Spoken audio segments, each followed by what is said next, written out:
Friends, എല്ലാവർക്കും ചെമ്പനീർപ്പ് പുത്തൻ promo വിശേഷങ്ങളിലേക്ക് സ്വാഗതമുണ്ട്. പിന്നത്തെ ആ ഒരു പ്രൊമോയിൽ നമുക്ക് കാണുവാൻ സാധിക്കുന്നുണ്ട് നമ്മുടെ സച്ചി രേവതി അവിടെ നിന്ന് എഴുതി പോകുന്നുണ്ട്, എങ്ങനെയെങ്കിലും കഴിച്ചോട്ടെ എന്ന് വിചാരിച്ചിട്ട്. അപ്പോൾ നമ്മുടെ രേവതി പോയതിന് പിന്നാലെ തന്നെ നമ്മുടെ സച്ചി ആ ഒരു മീൻകറിയും ചോറൊക്കെ എടുത്ത് ആർത്തിയോടെ കഴിക്കുന്നുണ്ട്. എന്നിട്ട് ആഹാ എന്തൊരു ടേസ്റ്റ് എന്നൊക്കെ പറഞ്ഞ് ഭയങ്കര ഇതായിട്ട് കഴിക്കുന്നൊക്കെ ഉണ്ട് കേട്ടോ. അപ്പോൾ നമ്മുടെ കൂട്ടുകാരൻ ചോദിക്കുന്നുണ്ട്, ഓ ഈ മീൻകറിയുടെ മണത്തിന് മുമ്പിൽ നിന്റെ വാശിയും ദേഷ്യമൊക്കെ പോയില്ലടാന്ന് ചോദിക്കുമ്പോൾ സച്ചി പറയുന്നുണ്ട്, ഏയ് അതൊന്നുമല്ല, അച്ഛൻ പറഞ്ഞിട്ടുണ്ട് ഫുഡൊന്നും കളയരുത്, അതുകൊണ്ട് ഞാൻ തിന്നതാടാ എന്നൊക്കെ പറയുന്നുണ്ട് കേട്ടോ.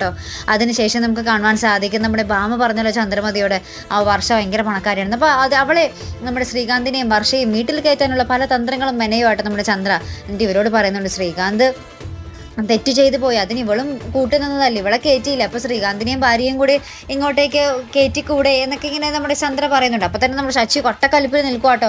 അപ്പോൾ നമ്മുടെ മുത്തശ്ശി ആണെങ്കിൽ ഇതൊന്നും അറിഞ്ഞിട്ടില്ലല്ലോ. അപ്പോൾ നമ്മുടെ മുത്തശ്ശി നമ്മുടെ രവീന്ദ്രനെ നമ്മുടെ അച്ഛനെ വിളിച്ചിട്ട് പറയുന്നുണ്ട്, എടാ ശ്രീകാന്തിന് ഞാനൊരു പെണ്ണിനെ കണ്ടു വെച്ചിട്ടുണ്ട്, ഞാൻ ഇനി അടുത്ത പ്രാവശ്യം വരുമ്പോൾ ആ ഒരു ഫോട്ടോ കൊണ്ടുവരാമെന്നൊക്കെ പറയുന്നൊരു രംഗങ്ങൾ തന്നെയായിട്ട് നമുക്ക് കാണുവാൻ സാധിക്കുന്നത്. അപ്പോൾ ഇവരൊക്കെ ആണെങ്കിൽ എന്തും നമ്മുടെ മുത്തശ്ശിയോട് പറയും എന്നൊക്കെ ഇങ്ങനെ അറിയാൻ സാധിക്കാതെ നിൽക്കുക കേട്ടോ. മുത്തശ്ശി നമ്മുടെ ശ്രീകാന്തിൻ്റെ കല്യാണം കഴിഞ്ഞ കാര്യം ഒന്നും അറിഞ്ഞിട്ടില്ല.